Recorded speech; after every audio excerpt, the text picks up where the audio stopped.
بسم اللہ الرحمن الرحیم۔ بھائی ہمارا ایک پہلو ہے جس میں آپ اسوہ نہیں بن سکتے، وہ پہلو ہے خواتین کی زندگی کا۔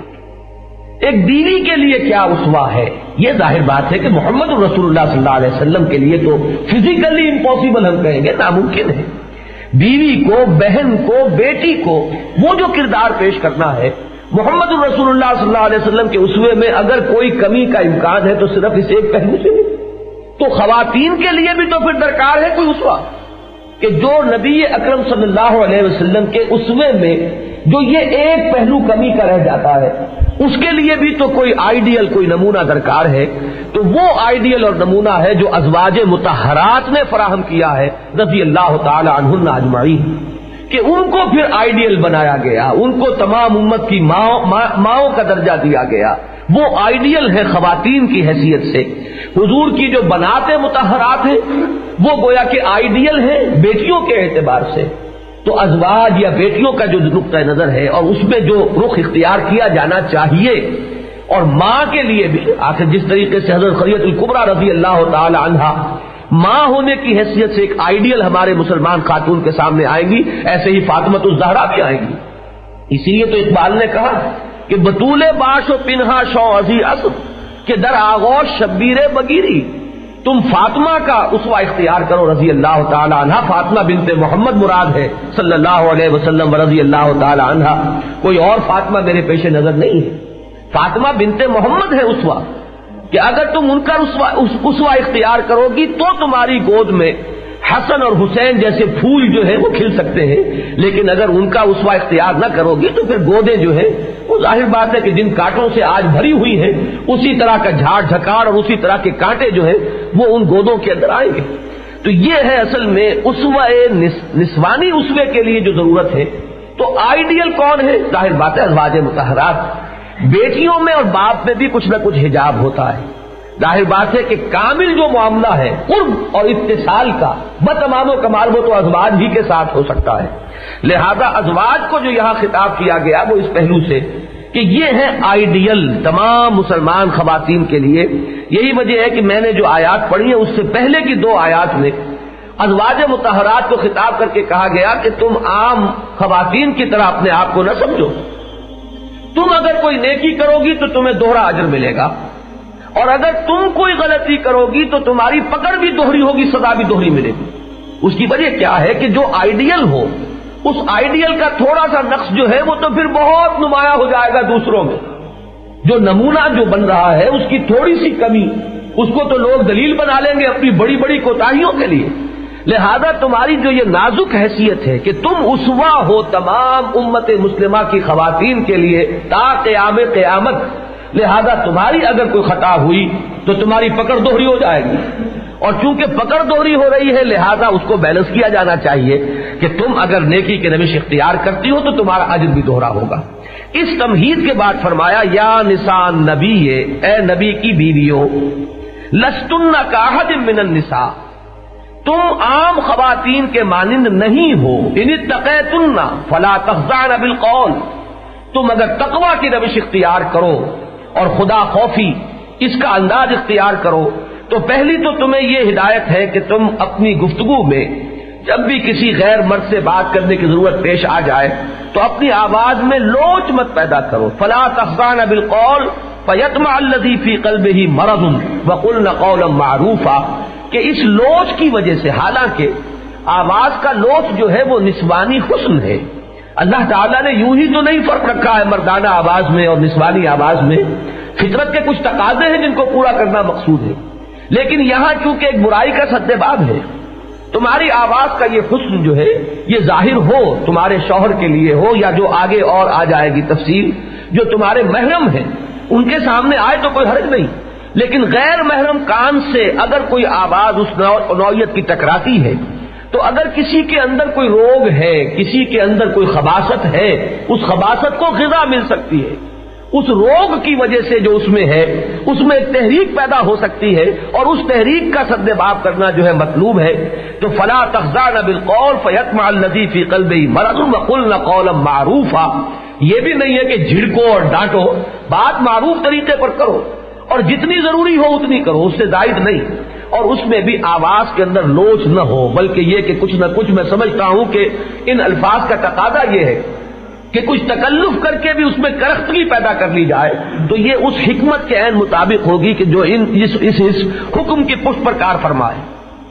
اس کے بعد اب کیا ہے تمہارا رول کیا ہے؟ وَقَرْنَ فِي بُيُوتِكُنَّ وَلَا تَبَرَّجْنَ تَبَرُّجَ الْجَاهِلِيَّةِ الْأُولَىٰ، اپنے گھروں میں قرار پکڑو، یہ گھر ہے تمہاری اصل جگہ،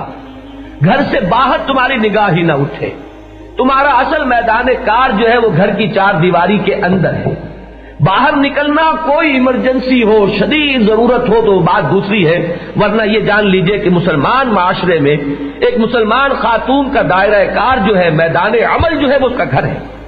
وَقَرْنَ فِي بُيُوتِكُنَّ، اور مزید اس میں وضاحت فرما دی وَلَا تَبَرَّجْنَ تَبَرُّجَ الْجَاهِلِيَّةِ الْأُولَىٰ، یہ بے رے اور جیم کا مادہ عربی زبان میں آتا ہے کسی چیز کے نمایاں ہونے کے لیے۔ برجیاں جو بنتی تھی فصیلوں کے اوپر برجی، تو ظاہر بات ہے کہ جب دور سے کوئی آتے تھے لوگ تو سب سے پہلے سب سے اونچی چیز نظر آئے گی، چونکہ وہ سب سے زیادہ نمایاں ہوتی تھی اس لیے ان کو برجی کہا جاتا اسی اعتبار سے۔ تو تبرج کے معنی ہے لوگوں کی نگاہوں میں آنا، کھبنا، کوئی ایسا انداز اختیار کرنا کہ مردوں کی نگاہیں اٹھیں، یہ ہے در حقیقت تبرج۔ اور یہ جان لیجئے میں نے پچھلی مرتبہ بھی عرض کیا تھا کہ واقعہ یہ ہے کہ حسن اپنا اظہار چاہتا ہے، قوت اپنا اظہار چاہتی ہے، طاقت جہاں کہیں ہوگی وہ بھی ظہور اس کی فطرت میں ہے، اسی پہلو سے تو حکم دینے کی ضرورت پیش آ رہی ہے۔ لیکن یہ کہ تم یہ سمجھ لو کہ تمہارا یہ جو حسن کا ظہور ہے یا اظہار ہے یہ ایک مخصوص دائرے سے باہر نہیں جانا چاہیے، وہ اس کا آگے بات آ جائے گی کہ تمہاری زینت کن کن لوگوں کے لیے ہے، اس سے آگے جو ہے اس کا ظہور جو ہے وہ پسندیدہ نہیں ہے۔ تو اگر سڑکوں پہ نکلو گی، میں آپ سے صاف عرض کرتا ہوں کہ چاہے عورت ڈھکی ہوئی ہو پورے طور پر، عورت کی چال میں بھی ایک حسن ہے، عورت کا جو انداز ہے اس کے اندر بھی ایک کشش ہے، اس کے قد و قامت کے اندر بھی فتنہ مضمر ہے۔ جو غالب نے کہا ہے کہ وہ سرو قد ہے وہ قیامت کے فتنے سے کم جانتے ہیں، تو یہ باتیں آخر یوں ہی تو نہیں آ گئی۔ تو یہ ساری چیزیں جو ہے ناگزیر حد تک جو ہے برداشت کی جا سکتی ہیں، لیکن نکلو ہی کیوں؟ اگر ضرورت نہیں ہے تو خامخواہ نکل کر آنا بھی، یہ بھی خامخواہ مردوں کی نگاہ میں آنا ہے، چاہے ڈھکے اور پورے طور پر ستر اور لباس جو ہے وہ پہن کر عورت نکلی، تو اس کی بھی حد الامکان جو ہے ممانعت ہے کہ بغیر کسی حقیقی اور واقعی اور ناگزیر ضرورت کے خاتون کو گھر سے باہر نہیں نکلنا چاہیے۔ جمعے کی نماز کی اہمیت آپ کو معلوم ہے کتنی ہے، لیکن خواتین پر واجب نہیں ہے۔ یہ دوسری بات ہے کہ وہ اگر آئے تو ممنوع بھی نہیں ہے اگر صحیح انتظام ہو، بدقسمتی سے انتظام صحیح نہیں ہے۔ ہم نے جو مسجد بنائی ہے قرآن اکیڈمی میں، ہم نے خواتین کے لیے باتھ رومز علیحدہ بنائے ہیں، ان کی سیڑھی علیحدہ ہے، ان کا راستہ علیحدہ ہے، ان کا پورا ہال جو بنایا علیحدہ بنایا ہے۔ ہمارے ہاں اس کا اہتمام نہیں ہے، ضرورت ہے اس دور میں خاص طور پر۔ آخر خواتین کو دین کی یہ معلومات کہاں ملیں گی جبکہ سارے جو ذرائع دوسرے ہیں وہ تو کسی اور طرف انہیں کھینچ رہے ہیں۔ تو اس میں بڑی حکمت ہے کہ منع نہیں کیا گیا، ورنہ تقاضا تو یہ ہے کہ حضور نے فرمایا کہ عورت کی نماز مسجد کے بجائے گھر میں افضل ہے، گھر کے صحن سے بجائے گھر کے دالان میں اس سے بھی افضل ہے، گھر کے دالان سے اندر گھس کر کمرے میں پڑھے گی تو وہ اس سے بھی افضل ہے، اور کمرے میں بھی اگر کوئی بغلی کوئی کوٹھڑی ہے وہاں پڑھے گی تو وہ اس سے بھی افضل ہے۔ یہ ہے اصل میں وہ منشا جو شریعت کا ہے کہ وہ کس طریقے سے مستور ہونے کا معاملہ، چھپے ہوئے ہونے کا معاملہ، مستورات ہم کہتے ہیں اسی لیے ہیں کہ یہ در حقیقت ان کا نگاہوں سے مخفی رہنا جو ہے اسی میں در حقیقت ان کا حسن ہے، ان کی رعنائی ہے، حکمتیں جو ہے وہ اسی کے اندر مضمر ہے اور پوشیدہ ہے۔ تو اسی طریقے سے جنازے کے ساتھ جانا کتنی بڑی نیکی ہے، لیکن عورتوں کو روک دیا گیا۔ اتباع جنائز سے حضور نے خواتین کو منع کر دیا ہے، جنازے کے ساتھ نہیں جانے کی ضرورت ہے، یہ مردوں کا کام ہے۔ تو یہ میں نے آپ کو بتایا، ایمرجنسی ہوگی تو بات بالکل دوسری ہو جائے گی، وہاں جا کر تو یہ قواعد جو ہے نارمل یہ ہولڈ نہیں کرتے، لیکن یہ ہے کہ اصل جو دین کا مثبت طور پر جو مزاج ہے اس کے سمجھنے میں میں سمجھتا ہوں کہ کسی بھی مغالطے کی گنجائش نہیں ہے اگر انسان واقعتاً سمجھنا چاہے۔ دین کو موم کی ناک بنا کر اپنے پیچھے لگانا ہو تو بات اور ہے، لیکن اگر دین کا اتباع کرنے کا ارادہ کر دیا جائے تو پھر کوئی چیز مخفی نہیں ہے، ڈھکی چھپی ہوئی نہیں ہے، ایسے نہیں ہے کہ اس کو سمجھنے کے اندر دقت ہو رہی ہو۔ فرمایا وَأَقِمْنَ الصَّلَاةَ، تمہارا جو پازیٹو کردار ہے نماز قائم کرو، آتین الزکاۃ، زکات ادا کرو، وَأَطِعْنَا اللَّهَ وَرَسُولَهُ، اللہ اور اس کے رسول کی اطاعت میں اور آگے بڑھو.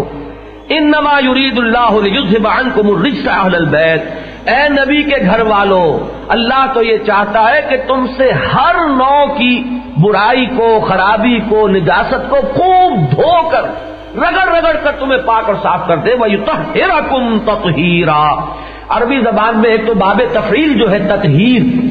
یہ آتا ہے بہت اہتمام سے کسی چیز کو پاک کرنا اور صاف کرنا، اور بالکل اس کو ہر طرح کی نجاست اور گندگی سے بڑے اہتمام کے ساتھ اسے دھو دینا اور صاف کر دینا. پھر عربی زبان میں جب فعل کے بعد مصدر لایا جائے، ضربتہ ضربا، میں نے اسے مارا، جیسے کہ مارا جاتا ہے، یہ یوں ہی نہ سمجھنا کہ معمولی سی مار ماری، ضربتہ ضربا، میں نے مارا اسے جیسا کہ مارنے کا حق ہے. تو فرمایا لیطہرکم تطہیرا، اللہ تو یہ چاہتا ہے کہ تمہیں اتنا پاک باز بنا دے، اتنا تصفیہ قلب تمہارا ہو جائے، اتنا تزکیہ نفس ہو جائے، تمہاری سیرتوں اور شخصیتوں کے اندر اتنی تطہیر ہو جائے کہ جس کے بعد تم واقعتاً ابد الآباد تک کے لیے وہ جو ایک کمی ہے اسوہ رسول میں، اس کمی کی تلافی کما حقہ کر سکو. اس کے لیے ظاہر بات ہے کوئی معمولی تطہیر جو ہے وہ کافی نہیں ہو سکتی. محمد الرسول اللہ صلی اللہ علیہ وسلم کے ہم پلہ ہونا ہے تمہیں، کہ امت کی تمام خواتین کے لیے قیامت تک کے لیے تمہیں اسوہ بننا ہے. اب اس میں ذرا دو باتیں نوٹ کر لیجئے. ایک تو یہ کہ ان دو سے ضمنی بات اگرچہ ہے لیکن ہے بہت اہم. اس مقام کو کوئی اللہ کا بندہ پڑھے ہر تعصب سے اپنے ذہن کو پاک کر کے، تو کیا وہ سمجھ سکتا ہے کہ یہ خطاب جو ہے یہ ازواج مطہرات سے نہیں ہو رہا بلکہ کسی اور سے ہو رہا ہے؟ یہ آیت ہے جس کو لے کر وہ اہل بیت والا مضمون اور اس کے ساتھ وہ 5 افراد پنجتن پاک کا تصور جو ہے وہ اس کے ساتھ چسپاں کر دیا گیا ہے، اور ہر مسلمان کے ذہن پہ بیٹھا ہوا اہل بیت یہ ہے. اہل بیت قرآن کی روح سے کون ہے؟ ازواج مطہرات ہے. یہ ٹھیک ہے کہ بنات مطہرات بھی اس میں شامل ہو جائیں گی، کیوں نہیں ہوں گی، لیکن صرف فاطمہ نہیں ہوں گی، اس میں ام کلثوم بھی ہوں گی، اس میں حضرت زینب بھی ہوں گی، جتنی بھی آپ کی بیٹیاں ہیں وہ سب بھی شامل ہوں گی. اور جو جتنا قریب ہے، ٹھیک ہے حضرت علی چچا زاد بھائی بھی ہیں، داماد بھی ہیں، کیوں نہ ہوں گے، وہ اہل بیت میں آ جائیں گے. دائرہ بڑھتا چلا جاتا ہے، لیکن اولین دائرہ کے جن سے خطاب ہو رہا ہے یہ کون ہے؟ یا نساء نبی، اے نبی کی بیویوں، اے نبی کی عورتوں. اہل البیت کس کو کہا جائے گا؟ تو یہ گفتگو تو ان سے ہو رہی ہے. قرآن مجید میں ایک ہی اور مقام ہے جس پر اہل بیت کا لفظ آیا ہے، اور وہ ہے حضرت ابراہیم علیہ السلام سے جب گفتگو ہو رہی ہے فرشتوں کی، اور حضرت سارہ بھی کھڑی تھی. جب فرشتوں نے خوشخبری دی کہ آپ کے ہاں بیٹا ہوگا، تو حضرت سارہ بوڑھی پھوس اور حضرت ابراہیم 100 برس کی عمر، تو انہوں نے اپنا آپا پیٹ لیا کہ میں اس بڑھاپے میں جنوں گی، اور یہ میرا جو شوہر ہے یہ بھی بڈھا پھوس ہے. وہذا بالی شیخا آلے تو وانا عجوزن، کیا میں جنوں گی، میں بڑھیا پھوس، وہذا بالی شیخا. تب فرشتوں نے کہا کہ نہیں، اللہ کی رحمتیں ہوں تم پر، السلام علیکم یا اہل البیت، اے گھر والوں، نبی کے گھر والوں. کس سے کہا جا رہا ہے؟ وہاں تو کوئی اور ہے بھی نہیں، صرف حضرت سارہ ہے. تو اہل بیت نبی سے مراد اصلاً ہے ازواج النبی رضی اللہ تعالی عنہن. البتہ یہ ہے کہ طبعاً اس میں یقیناً بنات بھی ہیں، آپ کے داماد بھی ہیں، جو بھی رشتہ داری کا ایک دائرہ ہے وہ یقیناً اس میں شامل ہے، لیکن وہ طبعاً ہوگا. دوسری بات یہاں سے یہ معلوم ہو گئی، غور کیجئے، اللہ تعالیٰ فرماتا انما یرید، اللہ کا یہ ارادہ ہے. تو اللہ تعالیٰ جس چیز کا ارادہ پورا فرما لے، کیا اس کام میں کوئی کمی بھی رہ سکتی ہے؟ غور طلب بات ہے. وہ تو فعال لما یرید ہے، جو ارادہ کر لے کر گزرنے والا ہے. کیا اسے کسی اور سے سینکشن لینی ہے؟ کیا کوئی منظوری جو ہے اس کے بغیر اس کا ارادہ پورا نہیں ہو سکتا؟ کسی اور کی منظوری؟ کیا کوئی ایسے موانع ہو سکتے ہیں جو ارادہ الہی کے آڑے آ سکیں؟ تو اگر اللہ نے یہ ارادہ ظاہر فرمایا کہ اللہ تو یہ چاہتا ہے کہ تمہیں بالکل پاک صاف کر دے، یطہرکم تطہیرا، تو کیا ہم ایک لحظے کے لیے بھی یہ گمان کر سکتے ہیں کہ اس تطہیر میں کہیں کمی رہ گئی ہوگی ازواج مطہرات کے لیے؟ یہ ہے اصل میں وہ بات. اور نوٹ کیجئے 1 سال پہلے یہ آیت نازل ہو رہی ہے، واقعہ افک جو ہے ابھی 1 سال بعد ہونے والا ہے. ان چیزوں کے اندر جو حکمت مضمر ہے ان کو سامنے رکھیے کہ یا تو یہ مانیے کہ اللہ بے بس ہے، عاجز ہے، تب تو ٹھیک ہے، آپ جو چاہے کر گزریں، لیکن اس صورت میں یہ کہ اپنے ایمان کی خیر بنائیے، پھر وہ ایمان بھی درست ہے کہ نہیں ہے. لیکن اگر 1 سال پہلے اللہ یہ اعلان کر چکا ہو اور وہ اعلان یقیناً اولین جو ہے خطاب اس میں وہ ازواج مطہرات سے ہے، تو پھر بھی اگر کوئی گندگی کا کوئی تصور اپنے ذہن میں لیے ہوئے ہو کسی زوجہ محترمہ کے لیے محمد رسول اللہ صلی اللہ علیہ وسلم کے، تو اصل میں وہ اس کے اپنے ذہن کی گندگی ہے، اس کا اپنا بھیجا جو ہے وہ سنڈاس کے مانند متعفن ہے، ورنہ یہ ہے کہ کسی بھی زوجہ مطہرہ محمد رسول اللہ صلی اللہ علیہ وسلم کے گھر میں آنے والی کسی خاتون کے بارے میں ایسا کوئی خیال تک ذہن میں اور قلب کے کہیں کسی گوشے میں آنا جو ہے ممکن نہیں ہے۔ تو یہ ہے اصل میں وہ پازیٹو کردار۔ اور اس کے بعد فرمایا وَاذْكُرْنَ مَا يُتْلَىٰ فِي بُيُوتِكُنَّ مِنْ آيَاتِ اللَّهِ وَالْحِكْمَةِ، اور جو اللہ کی آیات اور حکمت تمہارے گھروں کے اندر جو یہ خون برس رہا ہے، تمہارے گھروں میں جو بارش ہو رہی ہے، قرآن تمہارے گھروں میں نازل ہو رہا ہے۔ اور حضور نے حضرت عائشہ کی تو خاص فضیلت بیان فرمائی کہ ان کے لحاف میں بھی وہی نازل ہوئی ہے، کسی اور زوجہ محترمہ کے لحاف میں وہی نازل نہیں ہوئی، محمد رسول اللہ صلی اللہ علیہ وسلم پر حضرت عائشہ وہ ہیں کہ حضور فرماتے کہ ان کے لحاف میں بھی مجھ پر وہی نازل ہوئی ہے۔ تو یہ جو بارش جو ہے انوار کی تمہارے گھروں میں ہو رہی ہے اور خون برس رہا ہے، میں پھر کہہ رہا ہوں اس کو سمیٹو، یہ ہے اصل دولت، یہ ہے اصل سرمایہ، اور کسی طرف تمہارا دھیان ہی کاہے کو جائے گا، یہی کام اتنا بڑا ہے۔ اور اس میں بھی جان لیجیے حضرت عائشہ ٹاپ پر ہے، اور حضرت عائشہ سے یہ کم سنی کی عمر میں جو شادی ہوئی ہے اس کی حکمت یہی ہے کہ انہوں نے اس وقت جب کہ ذہن بہت ہی قبول کرنے والا ہوتا ہے، بڑی عمر میں جا کر ذہن کے اندر تلقی کی وہ صلاحیت نہیں رہتی، ایک عمر ہے جب تک انسان چیزیں سیکھ سکتا ہے، اس سے آگے جا کر ایک مزاج بن چکا ہوتا ہے، اس کو ڈھالنا جو ہے کسی نئے انداز میں یہ پھر مشکل ہو جاتا ہے۔ تو یہ جو بالکل نیم پختگی کے عالم میں حضور کے گھر میں حاضر ہو گئی حضرت عائشہ صدیقہ رضی اللہ تعالی عنہا، تو حضور نے پھر گویا کہ ان کو تربیت دی، حضور ان کے مربی ہیں، حضور ان کے مزکی ہیں، صرف شوہر نہیں ہیں اور معلم ہیں۔ تو تربیت و تزکیہ نبوی اور تعلیم قرآن اور حکمت سے جتنا حصہ اور جتنا فیض پایا ہے حضرت عائشہ صدیقہ رضی اللہ تعالی عنہا نے، کسی اور کا سوال نہیں۔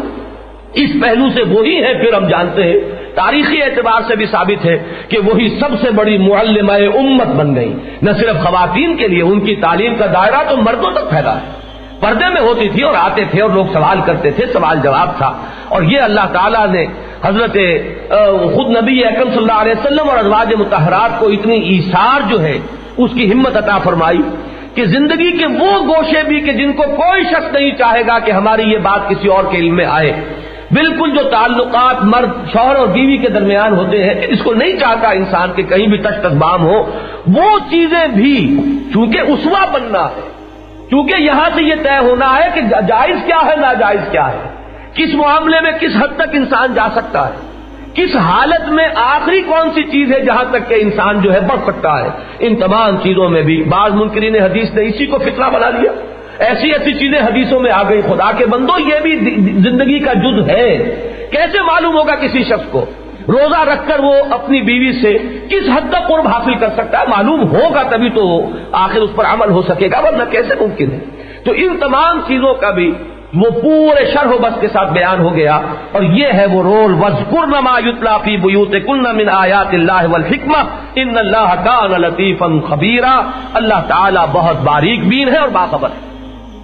اس کے بعد جو طویل آیت ہے میں نے پڑھ دی تھی، اب ذرا ترجمہ آپ پھر سن لیجئے، یہ در حقیقت اس بات کی طرف اشارہ کر رہی ہے جو میں پہلے بیان کر چکا ہوں، جہاں تک مذہبی، دینی، اخلاقی اور روحانی میدان کا تعلق ہے، مرد اور عورت میں کوئی فرق نہیں، نیکی کے لیے کھلا ہوا میدان، مرد بڑھے عورت بڑھے،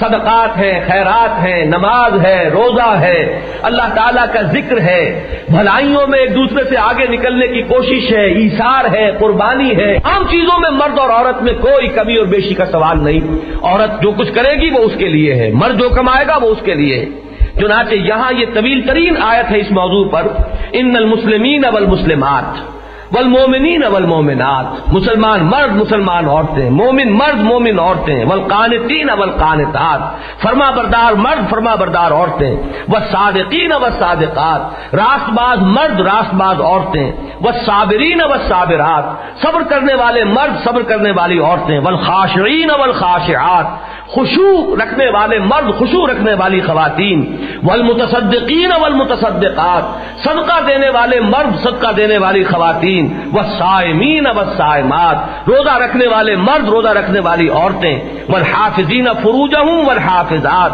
اور اپنی شرمگاہوں کی حفاظت کرنے والے خواہ وہ مرد ہوں اور خواہ وہ عورتیں ہوں، والذاکرین اللہ کثیرا والذاکرات، اور اللہ کو کثرت سے ذکر کرنے والے مرد اور ذکر کرنے والی عورتیں، اعد اللہ لہم مغفرۃ واجرا عظیما، ان کے لیے اللہ تعالی نے وعدہ فرمایا ہے اور تیاری کی ہوئی ہے مغفرت کی بھی اور اجر عظیم کی، بہت بڑا اجر و ثواب۔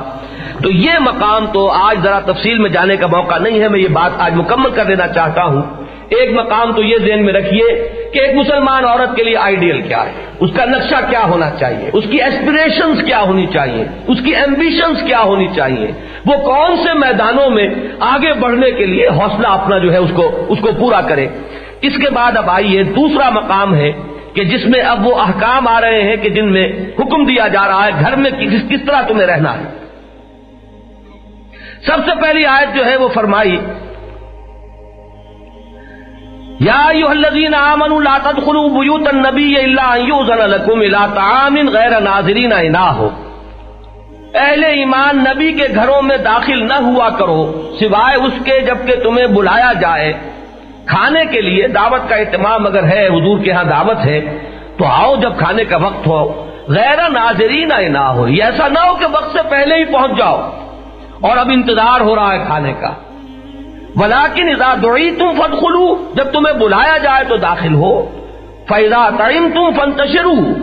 اور جب کھانا کھا چکے تو اب جاؤ، اپنے گھروں کو لوٹ جاؤ، منتشر ہو جاؤ۔ ولا مستأنسین لحدیث، اب یہ نہیں کہ حضور کی گفتگو سے متمتع ہونے کے لیے بیٹھے ہوئے ہیں اور وہاں سے جو ڈیرا لگایا ہے تو وہاں سے اٹھنے کا نام نہیں لے رہے۔ ان ذالکم کان یؤذی النبی، یہ چیزیں وہ ہیں جو نبی کو ایذا پہنچانے والی ہیں۔ فیستحیی منکم، لیکن نبی حیا برتتے ہیں تم سے، وہ مربت کی وجہ سے تم سے کچھ کہہ نہیں سکتے۔ واللہ لا یستحیی من الحق، اور دیکھو اللہ کو تو صحیح بات کے بیان کرنے میں کوئی حیا نہیں ہے۔ یہ پہلا حکم آیا اس سلسلے میں کہ نبی کے گھروں میں ایک تو بے محابانہ چلے جانا، پہلے سے جا کر، ظاہر بات ہے کہ گھر کوئی وہ 8 ایکڑ پر بنی ہوئی کوٹھیاں تو تھی نہیں کہ مردانے علیحدہ زنانے علیحدہ، چھوٹے چھوٹے حجرے ہیں اور اسی میں ساری ضروریات پوری ہو رہی ہیں۔ جا کر اگر بیٹھ گیا ہے تو اب ظاہر بات ہے کہ وہ جو ان کا کام ہے پردے میں رہتے ہوئے اپنے ستر اور حجاب کو مرہوز رکھتے ہوئے اپنی ذمہ داریوں کو ادا کرنا مشکل ہے۔ یہ تو ہو سکتا ہے کھانا تیار ہو گیا، رکھ دیا گیا، اب وہ خاتون کہیں ایک طرف ہو گئی اور لوگ کھانے والے جو آ کر کھائیں اور پھر اس کے بعد چلتے بنے۔ لیکن اگر تم ایسا کرو گے تو وہ جو تمدنی نظام ہے وہ درہم برہم ہو جائے گا۔ اس کے بعد فرمایا وَإِذَا سَأَلْتُمُوهُنَّ، اور جب تمہیں ان سے کوئی چیز مانگنی پڑے متاعًا فَاسْأَلُوهُنَّ مِنْ وَرَاءِ حِجَاب، تو مانگو ان سے پردے کے پیچھے سے۔ یہ حجاب کا لفظ جو ہے یہ قرآن مجید میں اس مقام پر آیا ہے۔ معلوم ہوا کہ براہ راست روح در روح ہو کر گفتگو کرنا جو ہے اس کی اجازت نہیں ہے، بلکہ پردہ درمیان میں حائل ہو۔ یہی در حقیقت وہ آیت ہے کہ جس کا پھر حضرت عائشہ صدیقہ رضی اللہ تعالی عنہا نے حوالہ دیا ہے کہ جب وہ غزوہ بنی المصطلق سے واپسی پر وہ واقعہ پیش آیا اور آپ پیچھے رہ گئی، اور وہ ایک صاحب جو صفوان، حضرت صفوان، جن کی ڈیوٹی تھی کہ وہ پیچھے کوئی گری پڑی چیز ہو، کوئی رہ گیا ہو، کمزور ضعیف آدمی، تو ان کا وہ حساب اور ان کے لیے اہتمام کرتے تھے۔ انہوں نے دیکھا ایک خاتون پڑی ہے، سو رہی ہے، چہرہ کھلا ہوا ہے، پہچان لیا حضرت عائشہ ہے، انہوں نے کہا انا للہ و انا الیہ راجعون۔ ان کے انا للہ کہنے سے آنکھ کھلی تو فوراً فرماتی ہیں کہ میں نے اپنا چہرہ ڈھک لیا، اور صفوان نے مجھے اس لیے پہچان لیا کہ آیت حجاب کے نازل ہونے سے پہلے اس نے مجھے دیکھا تھا، اس لیے کہ ابھی آیت حجاب جب تک نازل نہیں ہوئی تھی تو یہ پردہ نہیں تھا، تو چونکہ اس سے پہلے اس نے مجھے دیکھا ہوا تھا لہذا اس نے مجھے پہچان لیا کہ یہ عائشہ ہے، ورنہ جیسے ہی اس وقت آنکھ کھلی ان کی تو انہوں نے فوراً اپنا چہرہ ڈھک لیا۔ یہ ہے در حقیقت وہ آیت حجاب، جس کو وہ جو پوری طویل حدیث ہے حضرت عائشہ صدیقہ رضی اللہ تعالی عنہا سے مروی، اس میں آیت حجاب جو ہے یہ آیت ہے کہ پردہ حائل ہونا چاہیے۔ اس سے یہ چہرے کا پردہ جو ہے اس کا قطعی ثبوت ہے جو قرآن مجید سے مل جاتا ہے۔ فرمایا ذالک اطہر لقلوبکم وقلوبہن، یہ چیز نہایت پاکیزہ ہے تمہارے دلوں کے لیے بھی اور ان کے دلوں کے لیے بھی۔ قرآن مجید ایسی فطری بات کرتا ہے، فطرہ سمجھ لیجئے، لوگ چاہے ڈینگیں کتنی بھی مار لیں اور سمجھ لیں کہ ہم تو بڑے مہذب ہو گئے، متمدن ہو گئے، جان لیجئے عورت اور مرد ان میں جو ایک دوسرے کے لیے کشش ہے وہ فاطر فطرت کو معلوم ہے کہ کتنی ہے، آپ چاہے کتنا ہی اس کو چھپا لیں۔ نفس انسانی کے اندر جو کیفیات ہیں ان کا جاننے والا ہم سے بڑھ کر وہ ہے جس نے اس مشینری کو بنایا ہے، اس میں کیسے کیسے احتمالات ہیں کہ جو پیدا ہو جاتے ہیں وہ جانتا ہے، لہذا اس کا فیصلہ یہ ہے کہ تمہارے لیے بھی اور ان کے دلوں کے لیے بھی زیادہ جو پاکیزہ طریقہ ہے وہ یہی ہے، وَمَا كَانَ لَكُمْ أَن تُؤْذُوا رَسُولَ اللَّهِ وَلَا أَن تَنكِحُوا أَزْوَاجَهُ مِن بَعْدِهِ أَبَدًا، اور دیکھو تمہارے لیے یہ جائز نہ ہوگا کہ تم ایذا پہنچاؤ اللہ کے رسول کو، اور یہ کہ ان کے بعد ان کی بیویوں سے شادی کرو، کبھی بھی خیال بھی دل میں لاؤ، وہ تو تمہارے لیے امہات کے درجے میں ہے۔ إِنَّ ذَلِكُمْ كَانَ عِندَ اللَّهِ عَظِيمًا، یہ چیز اللہ کے نزدیک بہت بڑی ہوگی، بہت بڑا گناہ، بہت بڑی جسارت ہوگی۔ ان تبدوا شیئا او تخفوه فإن اللہ کان بكل شیء علیما، اگر تم کوئی چیز ظاہر کرو گے یا چھپاؤ گے تو اللہ کو تو ہر چیز معلوم ہے، کوئی برا خیال دل میں بھی لاؤ گے اگر تو وہ بھی اللہ کے علم میں ہے، یہ نہیں کہ تم نے زبان سے نہیں کہا لیکن دل میں بھی اگر کوئی برا خیال آ گیا ازواج النبی کے لیے تو جان لو کہ اللہ کو خوب معلوم ہے اور اللہ تم سے ایک ایک چیز کا حساب لے گا۔ اس کے بعد فرمایا لا جناح علیہن، کوئی حرج نہیں ہے ان پر ان لوگوں کے بارے میں، یعنی اگر وہ ان کے سامنے آ جایا کریں۔ اب یہاں لفظ حجاب کے تحت آ رہی ہے بات کہ پردے سے مستثنا کون کون ہوں گے، انہی کو ہم محرم کہتے ہیں کہ جن سے چہرے کا پردہ نہیں ہوگا وہ کون کون ہے، وہ ہے کھلے چہرے کے ساتھ عورت، مسلمان عورت جن کے سامنے آ سکتی ہے وہ کون ہے۔ اور یہ آیت ابھی یہ اتنی مفصل نہیں ہے، یہاں آپ دیکھیں گے کہ 7 کا ذکر ہے، یہ مضمون جا کر مکمل ہوا سورہ نور کی آیت میں، وہ ابھی ہم پڑھیں گے، وہاں 12 ہے لیکن یہاں جو ہے اصول معین ہو گئے اور رخ جو ہے وہ طے ہو گیا کہ رخ کیا ہے۔ لا جناح علیہن فی آبائہن، اپنے باپوں کے بارے میں، باپوں میں باپ دادا، اسی طریقے سے شوہر کا باپ اور شوہر کا دادا، یہ سلسلہ چلتا چلا جائے گا، اسی لیے آبائہن ولا ابنائہن، اپنے بیٹے پوتے، یہ سارا سلسلہ جو ہے ان کے اندر بڑھتا چلا جائے گا، ولا اخوانہن، اور نہ اپنے بھائی، ولا ابنائے اخوانہن، اور نہ اپنے بھتیجے اپنے بھائیوں کے بیٹے، ولا ابنائے اخواتہن، اور نہ اپنی بہنوں کے بیٹے یعنی بھانجے، ولا نسائہن، یہاں بہت قابل غور مسئلہ ہے، عورتوں سے بھی حجاب ہے، ہر بازاری عورت کے سامنے عورت کو بے حجاب آنے کی اجازت نہیں ہے، مسلمان شریف عورت کو۔ یہ بازاری عورتیں جو ہے جو فتنے پھیلاتی ہیں اس کا اگر آپ کو اندازہ ہو تو واقعہ یہ ہے کہ یہاں نسائہن، اپنی خواتین جو جانی پہچانی ہیں، جن کی شرافت اور کردار سے تم لوگ واقف ہو، ان کا معاملہ اور ہے، باقی جو ہے ان کے سامنے عورت خود اپنے چہرے سے بے محابہ جو ہے وہ ہر عورت کے سامنے بھی نہیں، بلکہ وہ عورت جو ہے وہ جو اپنی خواتین ہے، جو جانی پہچانی ہے، جن کا کردار، جن کی شخصیت جو ہے وہ ڈھکی چھپی نہیں ہے، ولا ما ملکت ایمانہن، اور جو ملک یمین ہو، غلام ہو، جن کے اندر اس طرح کی کسی جرت کا کوئی امکان نہیں ہے کہ وہ مملوک ہے۔ یہ ہے وہ 7 وہ تعلقات کہ ان کو مستثنا کیا گیا ہے پردے سے، حجاب کے حکم سے۔ واتقین اللہ ان اللہ کان علی کل شیء شہیدا، اور اللہ کا تقوی اختیار کرو اور جان لو کہ اللہ تعالی ہر چیز پر گواہ ہے، نگران ہے، ہر چیز اس کے علم میں۔ تو یہ 7 دائرے جو ہیں معین ہو گئے۔ ابھی چونکہ یہ آیت تفصیل کے ساتھ سورہ نور میں آئے گی لہذا میں ابھی اس پر مزید گفتگو نہیں کر رہا، لیکن یہ جان لیجئے کہ یہ دائرہ ہے مسلمان عورت کے لیے کہ ایک فرق ہو گیا کہ حجاب کے حکم سے مستثنا کون کون ہے، ان کے باپ، ان کے بیٹے، ان کے بھائی، ان کے بھتیجے، ان کے بھانجے، یہ تو ہوئے رشتے دار۔ باقی یہ کہ ان کی اپنی خواتین اور ان کے ملک یمین اور غلام، یہ 7 جو ہے مدیں معین ہو گئی۔ اس کے بعد وہ آیت آتی ہے ان اللہ وملائکتہ یصلون علی النبی یا ایھا الذین آمنوا صلوا علیہ وسلموا تسلیما، اور پھر مزید ایک آیت کے بعد اب جو آیت آ رہی ہے جو اس موضوع پر ہے وہ میں پڑھ رہا ہوں۔ یا ایھا النبی، اے نبی، قل لازواجک، کہہ دیجئے اپنی بیویوں سے، وبناتک، اور اپنی بیٹیوں سے۔ یہاں بھی مجھے ذرا ضمنی طور پر ایک بات کہنی پڑے گی، کچھ بدبخت ایسے بھی ہیں جنہوں نے اس دور میں آ کر ایک نیا شوشہ چھوڑا ہے کہ حضور کی بیٹی تو ایک ہی ہے فاطمہ رضی اللہ تعالی عنہ، باقی بیٹیاں حضور کی ہے ہی نہیں، وہ تو ربیبہ ہے، یعنی حضرت خدیجہ الکبریٰ رضی اللہ تعالی عنہا کے کسی سابق شوہر سے بیٹیاں ہیں جو حضور کی گود میں آ گئی اس لیے کہ حضرت خدیجہ سے ان کا نکاح ہو گیا۔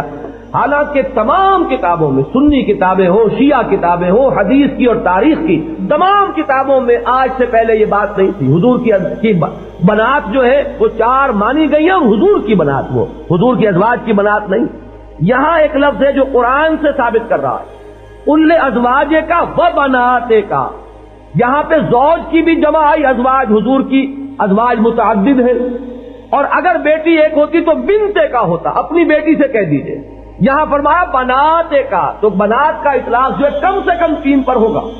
عربی میں ایک کے لیے واحد کا صیغہ، 2 کے لیے تسنیہ کا صیغہ علیحدہ ہوتا ہے، اور جمع جو ہے عربی میں وہ کم سے کم 3 پر اس کا اطلاق ہوگا۔ تو کم سے کم 3 بیٹیاں محمد رسول اللہ صلی اللہ علیہ وسلم کی قرآن مجید سے ثابت ہیں۔ مرکز و محور قرآن ہے۔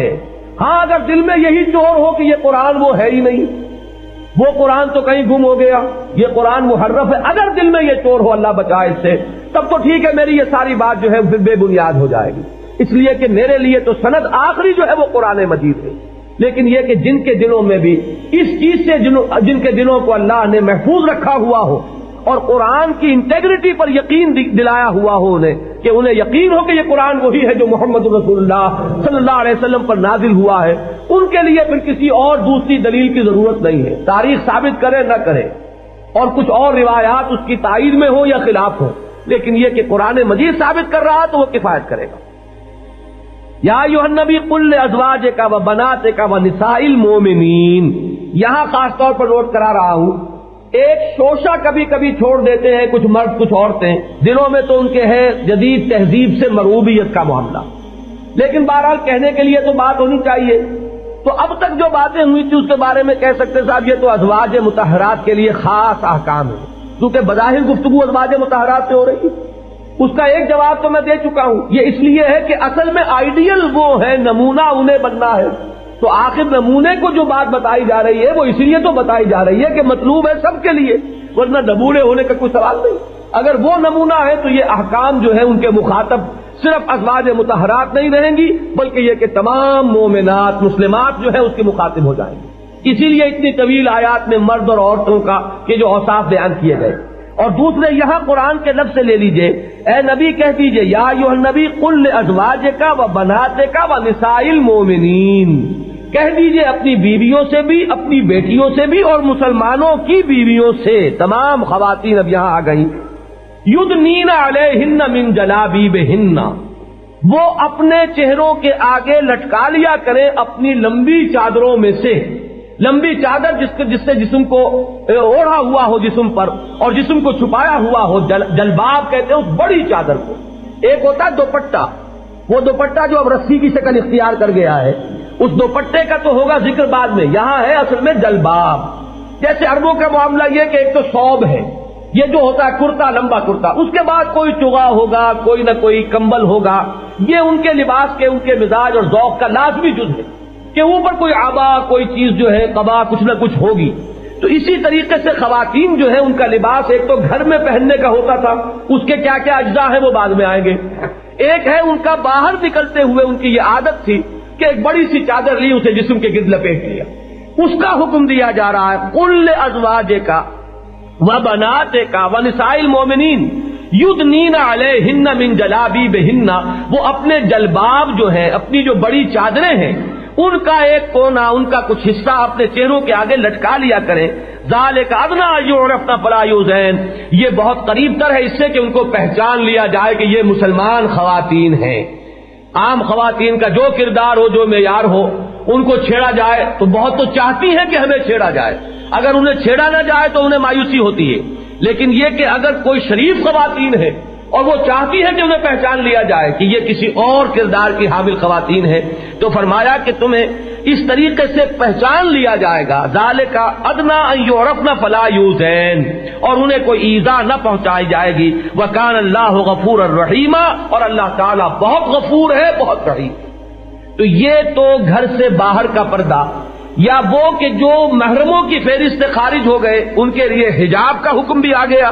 اور گھر سے باہر نکلنے کی صورت میں اس بڑی چادر کا جو ایک حصہ ہے اسے وہ گھونگھٹ کہیے آپ، جو بھی کہیں آپ، اس کو چہرے کے آگے لٹکا لینے کا، اس سے دونوں آیات سے ثابت ہو گیا چہرے کا پردہ، اور اس سے مستثنا ہے وہ کہ جن کی تفصیل کے ساتھ یہاں پر وضاحت ہو گئی ہے، مزید تفصیل سورہ نور میں آ جائے گی۔ میں نے عرض کیا تھا کہ اصل میں یہی چیز ہے کہ جس نے برقعے کی شکل اختیار کی،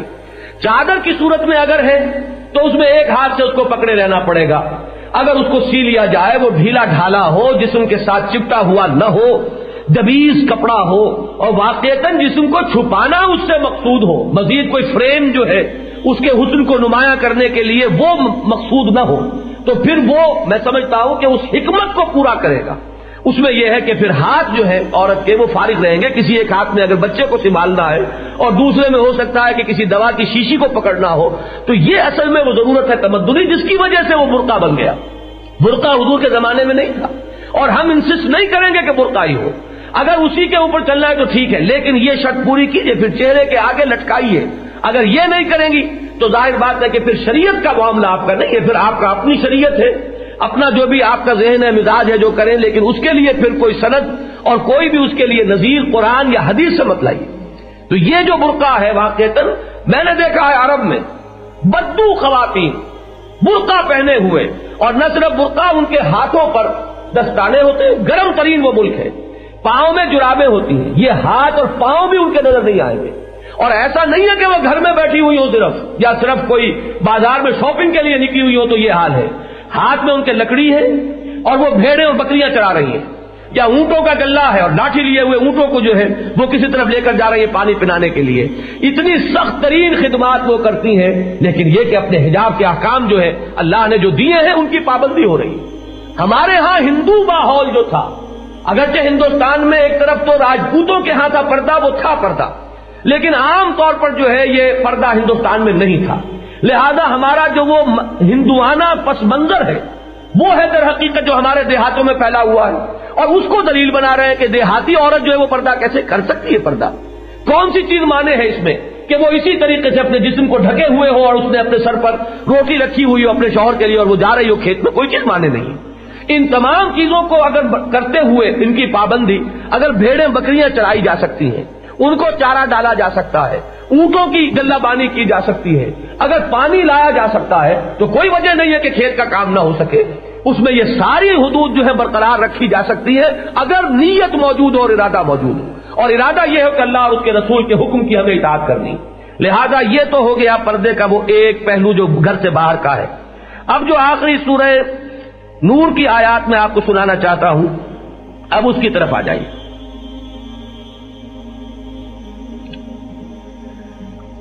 اس میں بھی جو پہلی آیت ہے اس میں حکم دیا گیا ہے، پہلے تو چونکہ حکم آیا تھا سورہ احزاب میں حضور کے گھروں میں داخل ہونے کا، اب اس کو عام کیا گیا، یا ایھا الذین آمنوا لا تدخلوا بیوتا غیر بیوتکم حتی تستأنسوا، یہ جو ایک پرائیویسی ہے گھروں کی، اہل ایمان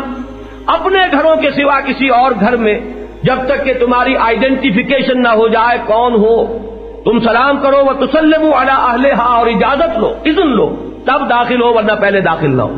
پتہ نہیں گھر کی خواتین کس حالت میں بیٹھی ہیں، چاہے آپ کی بہن ہی ہے لیکن نہ معلوم اس وقت وہ کس لباس میں ہے، کہیں کپڑے دھو رہی تھی، اس کی آستینیں چڑھی ہوئی ہیں، ہو سکتا ہے کہ صحن کو دھو رہی ہو اور اس کا پائچہ بھی اوپر چڑھا ہوا ہو، اگرچہ بہن ہے لیکن چونکہ سطر جو ہے وہ تو بھائی کے لیے بھی ہے بہن کا،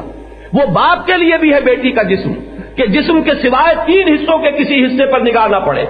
سوائے چہرے کی ٹکیا اور سوائے یہ ہاتھ اور پونچے سے باہر اور پاؤں ٹخنے سے نیچے، اس کے سوا باپ جو ہے بیٹی کے جسم کو نہیں دیکھ سکتا، بھائی بہن کے جسم کو نہیں دیکھ سکتا، تو معلوم ہوا کہ گھروں میں بھی اس طرح داخل نہیں ہو جانا چاہیے۔ ٹھیک ہے کسی کو معلوم ہے کہ صرف میری بیوی اندر ہے تو جب چاہے جس طرح چاہے چلا جائے، لیکن یہ کہ ورنہ پوری طریقے سے کھنگار کر اذن لے کر آگاہ کر کے گھروں کے اندر داخل ہو۔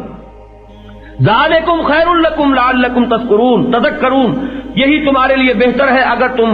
واقعتاً نصیحت حاصل کرنا چاہتے ہو۔